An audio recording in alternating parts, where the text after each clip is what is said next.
আদ্যপান্ত এটা একটা সিনেমার বিষয়, তা আমরা একটা সিনেমা বানিয়েছি, সিনেমাটা সব দর্শককেই দেখাতে চাই, সারা বিশ্বের দর্শককে দেখাতে চাই, এরকম নয় শুধু বাংলাদেশের দর্শককে দেখাতে চাই।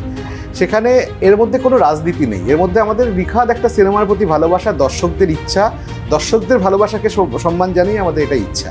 এর মধ্যে রাজনীতি কী করে জুড়ে যাচ্ছে আমি জানি না। একই বিষয়, যেটা বাংলাদেশের কে আমরা দেখাচ্ছি একটা ভারতীয় পণ্য বা ভারতীয় একটা সিনেমা বা ভারতীয় কোনো একটা জিনিস, একই রকম আমাদের কাছে মনে হয়েছে। এখানে আপত্তি আছে যদি ভারত সরকারের কোনো নিষেধাজ্ঞা থাকে তাহলে নিশ্চয়ই আমরা জানাতাম না। এর মধ্যে মাঝখানে কিছুই না, যেহেতু আমাদের সিনেমাটা এত জনপ্রিয় হয়েছে, এই সিনেমাটাকে ট্যাগ করে যদি কোনো একটা রাজনৈতিক ফায়দা তোলা যায় সেটার জন্য ওরা করেছে বলে মনে হয়। এর পেছনে আমার মনে হয় না যে খুব পরিপক্ক মাথা কেউ আছে, একটা ছেলে খেলা ওরা করেছেন এবং তাতে আমাদের লাভ হয়েছে, কারণ অনেক আরও মানুষ জানতে পেরেছে যে ধূমকেতু বলে একটা সিনেমা আসছে এবং সারা ভারতবর্ষে ন্যাশনাল রিলিজের আগে এরকম বিজেপির একটা টুইট সারা ভারতবর্ষের মানুষকে জানিয়েছে যে এরকম একটা বাংলা সিনেমা যেটা সারা ভারতবর্ষে আগামী 22শে আগস্ট রিলিজ হবে।